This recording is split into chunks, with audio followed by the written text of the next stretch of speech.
សេរីពុកបានស្ដាប់ការសម្ភាសន៍របស់កូនការលើកមតិរបស់កូននៅក្នុងវិទ្យុ AIA របស់ព្រះអង្គកូនបែរជាលើកនិយាយអំពីការទៅពុកលុបសារពុកគ្រាន់តែបញ្ជាក់ថាឡើងវិញថាកូនមើលចូលមើលเพจក្នុងเพจពុក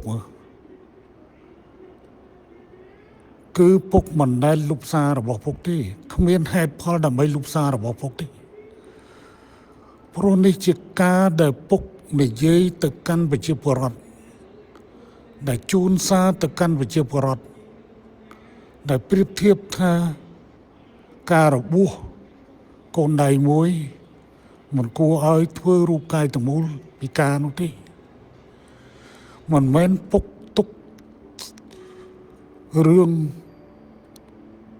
ជាតិទឹកដីនោះស្មើជាមួយនឹងកូនដៃទេប៉ុន្តែយើងពិនិត្យមើលទំហំផ្ទៃដី181,035 គីឡូម៉ែត្រការ៉េយើងត្រូវទទួលបានការទន្ទ្រានកាន់កាប់ពីសំណាក់ភាគីថៃប្រមាណហិកតាហើយប្រមាណហិកតានេះមិនមែនคล้ายទៅជាដីថៃជាស្ថាពរទេគឺយើងនៅបន្តការតស៊ូដើម្បីយកត្រឡប់មកវិញដោយមធ្យោបាយសន្តិវិធីជំរើសមានតែពីរទេកូនជំរើសទី1គឺវាយប្រហារដើម្បីដណ្ដើមយកទឹកដីនោះវិញតែជំរើសនេះកូនអាចយល់ទេកូនហ៊ានមកចូលរួមទេជំរើសបែបនេះគឺការប្រើប្រាស់ជីវិតទាហានដែលធ្វើឲ្យទាហានស្លាប់និងរបួសធ្វើឲ្យប្រជាជនស្លាប់និងរបួសនិងបង្កើតឲ្យមានជនភៀសខ្លួនឡើងវិញដែលមានចំនួនរហូតដល់60-70 ម៉ឺននាក់ហើយនោះតែជំរើសនេះវាគួរទេឬក៏ត្រូវបន្តជំរើសសពថ្ងៃតាមរយៈពង្រឹងវត្តជុំវិញហើយតាមរយៈនៃការចរចាដោះស្រាយតាមយន្តការដែលមានស្រាប់ដោយដែលមានចែងក្នុងកិច្ចព្រមព្រៀងសេចក្តីថ្លែងការណ៍ជុំវិញតាក់ទងទៅនឹងកថាខណ្ឌស្តីអំពីដំណើរការវាស់វែងតាមព្រំដែនបន្តទៀតដោយយន្តការទ្វេភាគីដែលមានស្រាប់ចឹងជម្រើសវាមានតែពីរទេមួយវាយគ្នាមួយទៀតគឺដោះស្រាយដោយសន្តិវិធីហើយរដ្ឋាភិបាលគ្មានសិទ្ធិនឹងកាត់ទឹកដីឲ្យអ្នកណាទេមិនថាកាត់ឲ្យទៅប្រទេសណាទេរដ្ឋាភិបាលគ្មានសិទ្ធិរាជរដ្ឋាភិបាលគ្មានសិទ្ធិទេណាយើងអត់ទទួលស្គាល់លើការកាន់ប្រើប្រាស់កម្លាំងដើម្បីកាន់កាប់លើការជាក់ស្ដែងទេក៏ប៉ុន្តែពួកអ្នកទាំងឡាយនៅខាងក្រៅប្រទេសបានប្រើប្រាស់វិធីនេះធ្វើយ៉ាងនេះវាមិនខុសពីការរុញភ្លើងឲ្យឆេះកាន់តែខ្លាំងវាមិនត្រឹមតែរៀលដាល់សភាពការនៅតាមទល់ដែននេះវារៀលដាល់ដល់បញ្ហាសេដ្ឋកិច្ចសង្គមនឹងធ្វើឲ្យស្ថានភាពកាន់តែអាក្រក់អញ្ចឹងទេពួកកូនសពថ្ងៃនេះកូនគិតពីអីអ្នកដទៃគិតពីអីហើយគ្រាន់តែថ្នាក់ចូលឆ្នាំនាំគ្នាចូលឆ្នាំចូលប្រហែលនេះហើយស្មានតែគេចូលឆ្នាំហ្នឹងឥឡូវកងទ័ពនៅទល់ដែនតើកងទ័ពនោះកំពុងតែដេកយំឬកងទ័ពនោះកំពុងតែទទួលបាននៅការយកចិត្តទុកដាក់ប្រជាជនក៏កំពុងនៅតាម ទោះបីជាជនភៀសខ្លួនក៏កំពុងបានយកចិត្តទុកដាក់ករណីចូលឆ្នាំតែទឹកខត់ទេវតាមិនឲ្យចោះទេទឹកខត់ប្រជាជន18លាននាក់នេះជិត18លានមិនឲ្យសบายរីរាយទេវាមិនអាចទៅរួចទេកូនមិនអាចទៅរួចទេសង្គមមួយត្រូវមានចលនាបើទោះបីជាមេកូនណៃរបស់យើងកំពុងតែរុំរបួសតែយើងត្រូវតែព្យាបាលយើងប្រៀបធៀបទៅនឹងសរីរាង្គរបស់យើងខ្លួនប្រាណរបស់យើងព្យាបាលវាតែយើងត្រូវតែធ្វើចលនាដើម្បីឲ្យសេដ្ឋកិច្ចសង្គមវប្បធម៌សាសនារបស់យើងបន្តមិនអាចនឹងស្ថានភាពបែបនេះហើយយើងនៅបន្តក្នុងស្ថានភាពដែលបង្កើតឲ្យមានរឿងរ៉ាវកាន់តែធំចំនួនប្រដាប់អាវុធកើតឡើងកងទ័ពស្លាប់របួសប្រជាជនភៀសសឹកតទៅទៀតទេតែត្រូវជំរុញឲ្យសេដ្ឋកិច្ចសង្គមបន្តដំណើរការហើយកូនឯងនិយាយថាត្រូវតែបកស្រាយយកវិធីតាមរបៀបណាយកវិធីត្រឡប់កូនប្រហែលជាចង់ដំណាភាពលើសពីដំណាភាពណាពុកចង់និយាយពាក្យអាក្រក់បន្តិចទៅថាពេលយប់កូនឯងគេងជាមួយនឹងប្រពន្ធកូនឯងហ្នឹងត្រូវធ្វើរបៀបណាខ្លះអាហ្នឹងកូនឯងចង់បញ្ចេញអញ្ចឹងបានហើយអាចបញ្ចេញអញ្ចឹងបានហើយវិធីចរចាមិនថាអ្នកណាជាអ្នកណាប្រទេសណាជាប្រទេសណាទេបើរឿងប្រាប់គេអស់ទៅហើយចាំបាច់ទៅចរចាទៅអីយើងមានអ្វីដែលជាភាពរឹងមាំរបស់យើងអ្វីដែលជាយុទ្ធវិធីរបស់យើងដើរកាលាណាទៅមុនកាលាណាទៅក្រោយណាហើយយន្តការណាទៅមុនយន្តការណាទៅក្រោយទៅមានការព្រមព្រៀងគ្នាអញ្ចឹងទេពុកមិនយល់ពួកកូនទេណាហើយជាពិសេសកូនឯងនឹងតែម្ដងណាហើយកូនយល់ពុកច្បាស់ហើយកូនសិតតែលុបសារហើយผมត្រូវតែចេញមកបកស្រាយស្អីហែងនិយាយតាមមកបែបទៅហើយកុំបើហឺនពេកណាអាសេរីអញប្រាប់ណាឯងជាបណ្ឌិតក៏ដោយក៏ប៉ុន្តែអាយុវាក្មេងណាស់ណាមិនមែនហៅអាមិនបានទេពួកលោកឯងហ្នឹងក៏ធ្លាប់ហៅអញអាដែរអញប្រាប់ហើយតែពុកមិនប្រមាថកូនឯងទេប៉ុន្តែពុកឃើញថាពួកកូនឯងនេះវាជុលហួសថាពួកអាចចង្រៃផ្សេងទៀតទៅអាហ្នឹងវារឿងមួយរបស់វាទេប៉ុន្តែរឿងកូនឯងមិនសមទេណាកូនឯងពុកធ្លាប់អនុគ្រោះឲ្យកូនឯងចុងក្រោយកូនឯងស្នើលុយពុកដើម្បីបង្កើតបកកូនឯងស្នើលុយពុកដើម្បីនឹងចូលទៅប្រកបខ្លួនជាមួយនឹងផ្នែកខាងនោះតើកូនឯងចង់ឲ្យពុកបង្ហោះបន្ថែមនៅសារឆ្លងឆ្លើយគ្នាដែលពុកមិនតាន់បានបង្ហោះរាប់រយនឹងតទៅទៀតឬយ៉ាងម៉េចណាហើយកូនឯងនៅមិននៅក្នុងប្រទេសមិនវាជារឿងរបស់កូនឯងព្រាត់ប្រាសទៅណាព្រាត់ប្រាសទៅគេមិនថាអីទេណាសូម្បីតែមករយៈចុងក្រោយហ្នឹងពេលវាយគ្នាកូនឯងពុកមិនមែនម្ចាស់ការវាយទៅកូនឯងទេកូនឯងម្ចាស់ការវាយមកពុកដើម្បីជូនព័ត៌មានមកយុទ្ធវិធីមកពុក ដើម្បីឲ្យពុកបន្តវាយឆ្លបទៅលើកងទ័ពថៃទៅលើប្រទេសថៃដើម្បីកុំឲ្យថៃបែកបាក់គ្នាបោះឆ្នោតមិនបានអីមិនបានកូនឯងនៅវាយមកអន្តតណាអានឹងកូនឯងនៅតែតងមកពុកមិនមែនទៅញ៉ែកូនឯងទាញកូនឯងមកទេតែកូនឯងជាមនុស្សបែបណាឥឡូវហ្នឹងណាមនុស្សបែបណាឡប់ឬក៏ឈួតឬក៏មនុស្សជាធម្មតាណាខួរក្បាលបណ្ឌិតស្អីហ្នឹងណារត់ប្រប្រេះចោលស្រុកចោលស្អីណាកុំប្រហើនណាសេរីពុកប្រាប់ម្ដងហើយម្ដងទៀតកុំបង្ខំឲ្យពុកបង្ហោះសារចេញ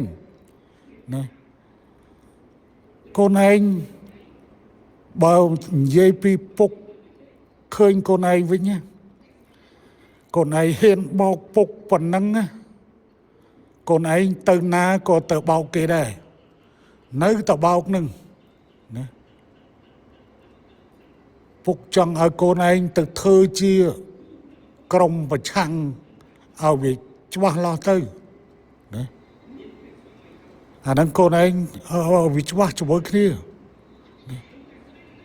បើហឺនពេកស្ទើរទៀមទាឲ្យគេទៅបកស្រាយអ្នកដែលមានសិទ្ធិទៀមទាឲ្យមានការបកស្រាយមានសភាហៅទៅដេញដោលមិនចាំលោកឯងទេហើយបើសិនសភាទៅដេញដោលក៏រដ្ឋាភិបាលក៏មានសិទ្ធិដើម្បីនឹងលក្ខកិច្ចការមួយចំនួនសម្រាប់ជាសិលឹកបៀនៃការចរចាដែរមិនមែនយកទៅផ្ងាទាំងអស់ទេបើផ្ងាទាំងអស់ក្រាបបានហើយចាំបាច់ទៅចរចាធ្វើអីហើយឈួតទេអីណាធ្វើដល់ថ្នាក់បណ្ឌិតប៉ុន្តែរបៀបជាឈួតហើយស្រាប់សម្លេងខ្លួនឯងនៅក្នុងអានេះណែវិទ្យុបារាំងនឹងឡើងវិញមើលថាសំអានណាវាសំអានប៉ុន្តែចុះខ្មែរនេះវាយ៉ាងម៉េចដែរកូនឯងដែលចាត់ទុកថាជាមនុស្សកណ្ដាលនេះវាមិនដែរស្ដាប់គ្នាបានទេអាហ្នឹងឥឡូវពុកនិយាយឥឡូវកូនឯងឆ្លើយឲ្យពុកមកយកជំរើសវាយគ្នាឬក៏យកជំរើសចរចាដោយសន្តិវិធីដើម្បីបញ្ជានៅការស្លាប់របស់កងទ័ពការស្លាប់នឹងរបួសរបស់កងទ័ពការស្លាប់នឹងរបួសរបស់ប្រជាជនខ្មែរការខូចខាតហេដ្ឋារចនាសម្ព័ន្ធការនាំទៅដល់ការជំលៀសប្រជាជន60-70 ម៉ឺននាក់ថែមទៀតឬក៏ត្រូវចរចាដោយសន្តិវិធីឥឡូវកូនឯងឆ្លើយច្បាស់មកជួយពុកណាហើយក៏រាប់ទាំងពួកប្រឆាំងនៅខាងក្រៅឲ្យសេណារីយ៉ូមកតើត្រូវវាយគ្នាឬក៏ត្រូវចរចាអាហ្នឹងនិយាយគ្នាច្បាស់មកសម្រាប់ខាងរដ្ឋាភិបាលគឺបានបញ្ជាក់ហើយគ្រប់គ្រងឲ្យបានរក្សាឲ្យបាននៅកិច្ចព្រមព្រៀងជប់បាញ់ដើម្បីឈានទៅការវាស់វែងព្រំដែនដោយតែមានចែងនៅក្នុងសេចក្តីប្រកាសត្រីវិបត្តិជប់បាញ់កាលពីខែធ្នូនេះគេនឹងបន្តគេមិនចោលទេទឹកដីនឹងនោះគេមិនចោលទឹកដីនឹងទេប៉ុន្តែវាត្រូវប្រើពេលវាមិនមែនប្រើមួយថ្ងៃពីរថ្ងៃទេវាអត់ត្រូវប្រើមួយថ្ងៃពីរថ្ងៃទេវាត្រូវពេលប្រើច្រើនថ្ងៃរយៈពេលវែងយើងគ្រាន់តែបត់ពិសោធន៍កាលពីព្រះវិហារបណ្ដឹងការកាត់ក្តីតាំងពីឆ្នាំ1959ដល់ឆ្នាំ1962ទើបបានដោះស្រាយក្រោយមកឆ្នាំ2008យើងស្នើឲ្យតុលាការអន្តរជាតិឡាអេបកស្រាយ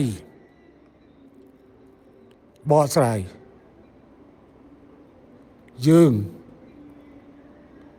ក៏បាន ប្រើពេលហើយបំផុតពីឆ្នាំ2011រហូតដល់ឆ្នាំ2013ទើបតុលាការអន្តរជាតិយុត្តិធម៌អន្តរជាតិឡាអេបកស្រាយបានចឹងតែពួកកូនឯងចង់ឲ្យយកមួយថ្ងៃពីរថ្ងៃដោយសារតែយើងត្រូវរងចាំរបៀបនេះហើយដើម្បីជៀសវាងនៅផ្លូវដើរនៃការដែលយើងត្រូវប្រើប្រដាប់អាវុធដើម្បីវាយដណ្ដើមយកទឹកដីនេះវិញ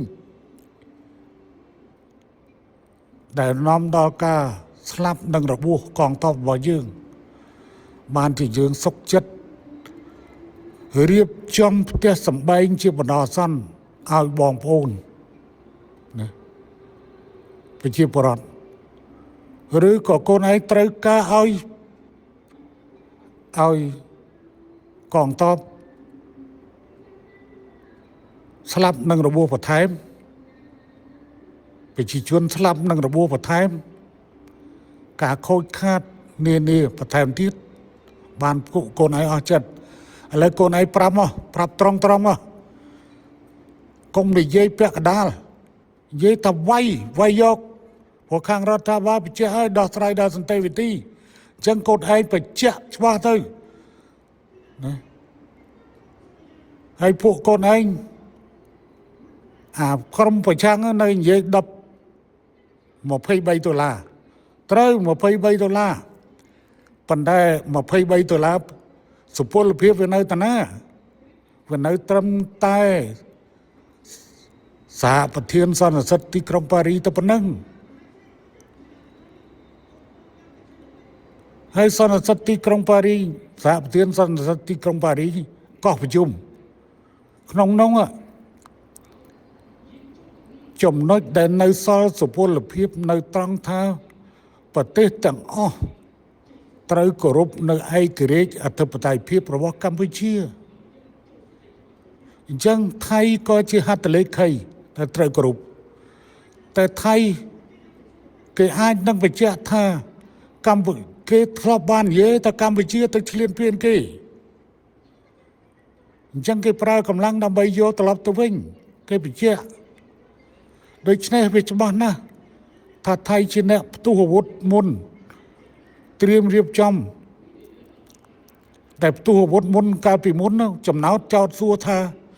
អ្នកណាបាញ់អ្នកណាមុនអញ្ចឹងពេលដែលមានការបកស្រាយលើកក្រោយនេះដែលចេញមកថាកម្ពុជាបានទៅនៅលើដីគេ20 30ឆ្នាំ40ឆ្នាំមិនព្រមចេញអញ្ចឹងគេប្រើកម្លាំងដើម្បីយកត្រឡប់ទៅវិញអញ្ចឹងថៃគេប្រកាសថាគេគោរពតាអញ្ចឹងតើវាមានន័យអីទៀតសម្រាប់ការកោះប្រជុំយើងមិនតតចោលទេនៅលទ្ធភាពដែលយើងនឹងស្នើទៅសហប្រធានសន្និសីទទីក្រុងប៉ារីដើម្បីកោះប្រជុំប៉ុន្តែពុកបានប៉ាន់ស្មានរួចស្រេចទៅហើយថាបើកោះប្រជុំយើងប្រកាសឲ្យគេគោរពឯករាជ្យអធិបតេយ្យគេក៏ថាគេគោរពហើយតែគេសុំឲ្យកម្ពុជាគោរពគេវិញដែរអាហ្នឹងស្មើទៅស្មើមកអញ្ចឹងការចរចាវាជាជំរើសដែលល្អបំផុតដើម្បីបញ្ជៀសការស្លាប់ការរបួសសម្រាប់ប្រជាជនបន្ថែមទៀតណាកន្លងទៅយើងមិនចង់បានទេនៅសង្គ្រាមមួយយើងចង់ដោះស្រាយដោយសន្តិវិធីក៏ប៉ុន្តែយើងជៀសវាមិនបានដោយអ្វីដែលភាគីថៃបានលើកឡើងអ្នកនាំពាក្យកងទ័ពថៃបានបញ្ជាក់ថាយើងកម្ពុជាបានទៅនៅលើទឹកដីគេ30-40ឆ្នាំហើយមិនព្រមចេញដូច្នេះគេប្រើកម្លាំងដើម្បីនឹងយកត្រឡប់ទៅវិញអញ្ចឹងវាមានន័យថាការផ្ទុះអាវុធនៅខែ7គឺថៃជាអ្នកផ្ដើមផ្ទុះអាវុធមុនហើយទូទាំងព្រំដែនគេធ្វើសកម្មភាពទាំងអស់អញ្ចឹងកូនចង់ចូលក្នុងអន្ទាក់របស់គេដែលកំពុងតែដាក់ឬក៏ត្រូវធ្វើយ៉ាងម៉េចអញ្ចឹងទេពុកសុំបញ្ជាក់សារជាថ្មីម្ដងទៀតឲ្យកូនសេងសេរី ដែលកូនវាយសារមកឲ្យពុកកាលពីខែធ្នូ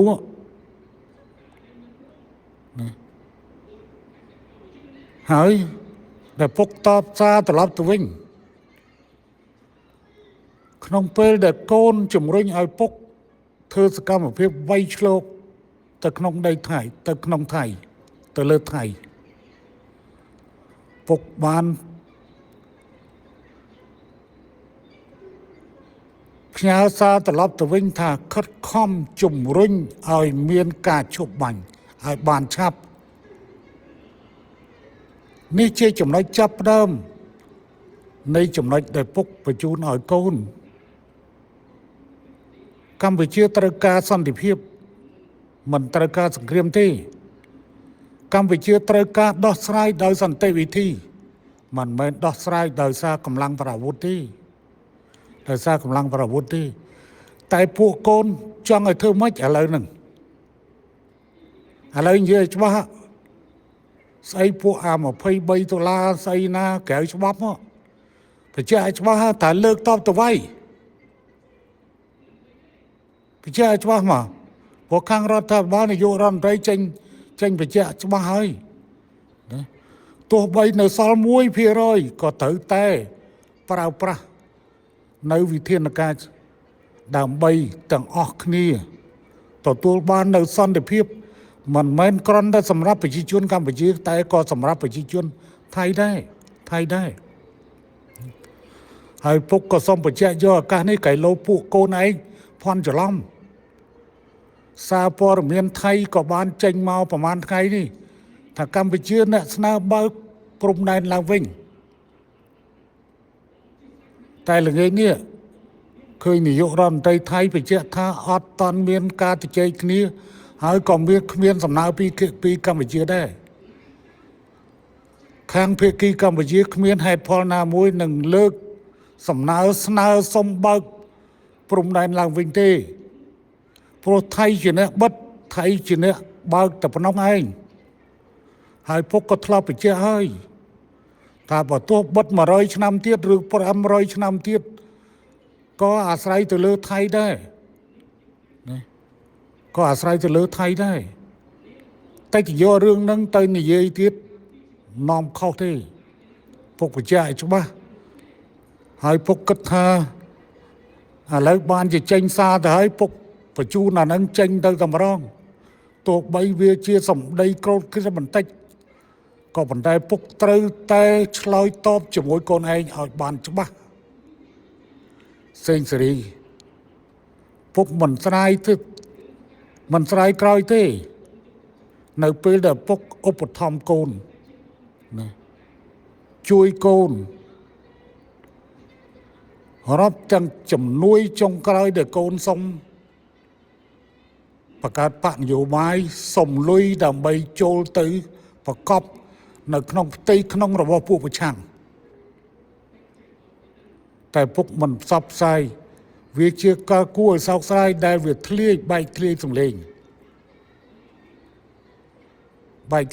សារសម្លេងកុំឲ្យពុកក៏ត្រូវប្រើកូនចូលទៅក្នុងជួរក្បាលម៉ាស៊ីនរបស់ពួកប្រឆាំងដែរ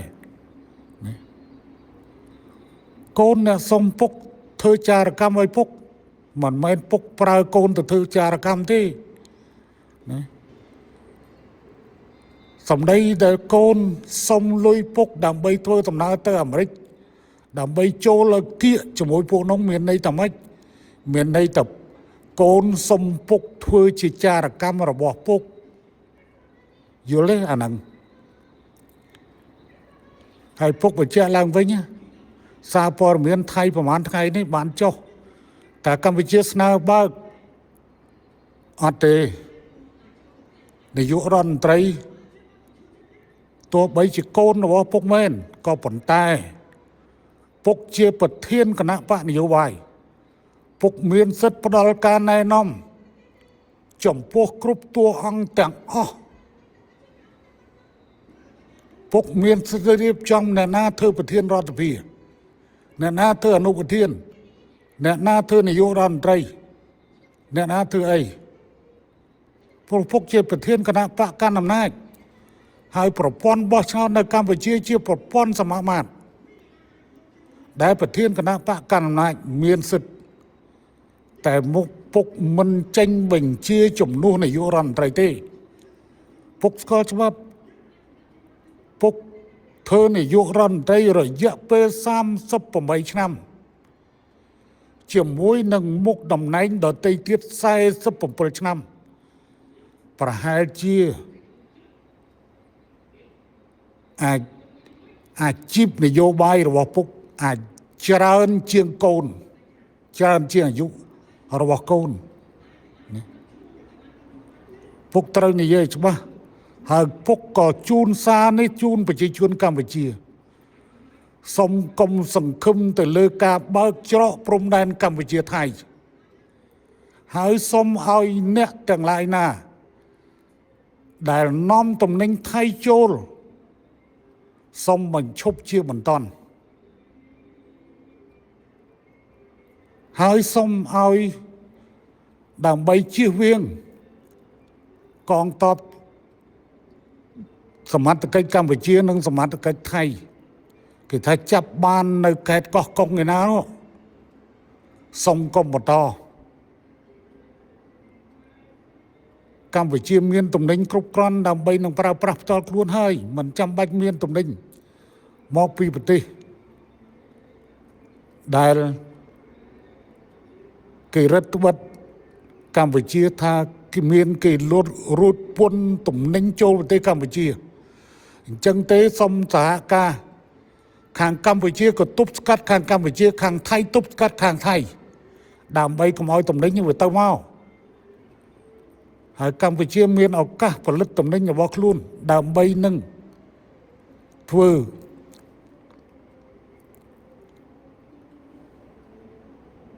ចូលក្នុងទីផ្សារម្យ៉ាងទៀតអ្នកដែលប្រើប្រាស់ក៏បីលើកទឹកចិត្តប្រើប្រាស់ទំនិញរបស់ប្រទេសកម្ពុជាឬទំនិញមកពីប្រទេសផ្សេងជាជាងប្រើប្រាស់ទំនិញមកពីប្រទេសថៃនិយាយយ៉ាងដូចនេះមិនមែនផ្ទុយនឹងក្របខ័ណ្ឌអង្គការពាណិជ្ជកម្មពិភពលោកទេក៏ប៉ុន្តែវាជាជំរើសរបស់ប្រជាជនកម្ពុជាមានតែប្រជាជនកម្ពុជាទេដែលជាអ្នកមានសិទ្ធិសម្រេចថាគួរប្រើប្រាស់ទំនិញរបស់អ្នកណាអ្នកនាំចូលច្រើនប៉ុណ្ណាក៏ដោយបើគ្មានអ្នកទិញទេក៏គ្មានអ្នកលក់ដែរបើគ្មានអ្នកទិញទេក៏គ្មានអ្នករត់ពន្ធយកមកដែរអញ្ចឹងទេសូមផ្ញើសារនេះជូនចំពោះប្រជាពលរដ្ឋយើងក្នុងឱកាសចូលឆ្នាំវាក្តៅបន្តិចក៏ប៉ុន្តែខ្ញុំគ្រាន់តែចង់បញ្ជាក់ទៅពួកអ្នកធ្វើការវិភាគដែលមានទាំងបណ្ឌិតសេងសេរីនិងពួកប្រឆាំងក្រៅស្រុកមួយចំនួនដែលវាមិនជូរមិនឆាប់ទេវានឹងឈានទៅដល់អ្វីមួយដែលពួកគេស្មានមិនដល់ហើយខ្ញុំសុំបានជាជុលចេញហើយគឺបង្ហោះបញ្ចេញសារនេះតែម្ដងទៅ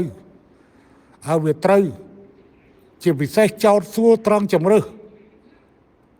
រាជរដ្ឋាភិបាលយកជំរើសបញ្ជាការស្លាប់ប្រជាជនស្លាប់កងទ័ពរបួសប្រជាជន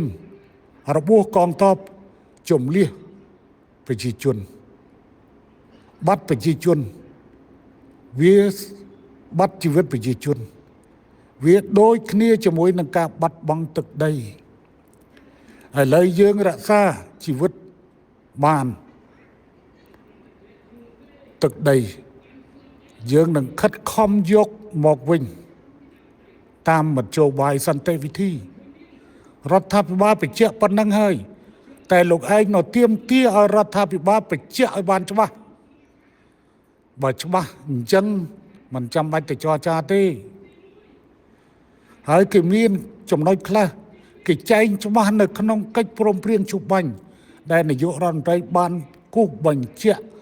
អំពីចំណុចទី3នៃកិច្ចព្រមព្រៀងច្បាញ់ហើយបន្តពីនឹងទៅគេដំណើរការវាស់វែងដើម្បីបោះបកគោលឲ្យដាច់ស្រេចតែម្ដងទៅណាដោយយន្តការទ្វេភាគីព្រោះយើងដឹងច្បាស់ហើយតើអន្តរជាតិគ្មានលទ្ធភាពមកបោះបកគោលជួយបោះបកគោលយើងទេគេអាចមកជួយត្រួតពិនិត្យបទជប់បាញ់ពង្រឹងបទជប់បាញ់អញ្ចឹងខ្ញុំដឹងចម្លើយមុនហើយថាអ្នកទាំងអស់គ្នាជំរុញឲ្យកម្ពុជាប្រើប្រាស់កងទ័ពដើម្បីវាយកាន់កាប់នៅទឹកដីប្រមាណចំណុចដែលមានប្រមាណហិកតានេះខ្ញុំប្រៀបធៀបខ្លះមកយល់ន័យខុសអំពីពាក្យដែលថាប្រៀបធៀបទឹកដីស្មើនឹងកូនដៃ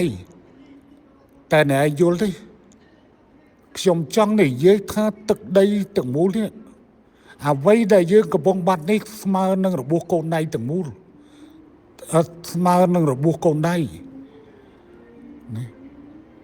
មិនមែនកូនដៃទៅវាដាច់ទៅបាត់ទៅទេវារបួសកូនដៃដែលកំពុងតែព្យាបាលនេះក្នុងទំហំខ្លួនទាំងមូលប្រៀបដូចជាទឹកដី181,185 គីឡូម៉ែត្រការ៉េគឺយើងបាត់គ្រប់គ្រងការគ្រប់គ្រងជាបណ្ដោះអាសន្ន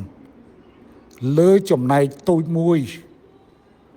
ដែលយើងប្រឹងប្រែងយកមកវិញដែលខ្ញុំថាព្យាបាលប៉ុន្តែអស់លោកមិនយល់ទេអស់លោកនិយាយមិនក៏មិនយល់ដែរប្រឆាំងដាច់ក្បាលដាច់កតុយ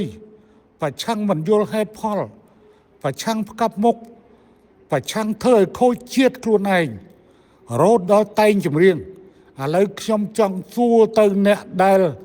តែងចម្រៀងនាំគ្នាច្រៀងប្រហែលថ្ងៃនេះមានបានដុតធូបទេបើសិនជាបានដុតធូបមកតសៃសុំឲ្យផ្ទះបាញ់ទៅចុះប្រាប់អញ្ចឹងឲ្យហើយទៅណាបានចូលឆ្នាំទេអ្នកឯងចូលឆ្នាំទេបើអ្នកឯងចូលឆ្នាំគឺឆ្កែស្មើនឹងសត្វឆ្កែព្រោះអ្នកឯងមកតិចទៀនប្រជាជនក្នុងស្រុកតិចទៀនប្រជាជនក្នុងស្រុកថាប្រជាជនក្នុងស្រុកនេះនាំគ្នាសបាយភ្លេចគិតទឹកដីភ្លេចគិតកងទ័ពតែសូមបញ្ជាក់កងទ័ពនៅក្នុងដំណាក់កាលប្រមាណថ្ងៃនេះគេបានទទួលទានគ្រប់យ៉ាងបងប្អូនជនភៀសខ្លួនក៏នៅមានសុវត្ថិភាពហើយទទួលបាននៅការផ្គត់ផ្គង់ពេញលេញដោយសារតែវាត្រូវប្រើពេលហើយដែលយើងត្រូវប្រើលុយរាប់លានដុល្លារដើម្បីកសាងលំនៅឋានសមរម្យដើម្បីកុំឲ្យពួកគាត់រស់នៅទាំងលំបាកព្រោះយើងយល់ច្បាស់អំពី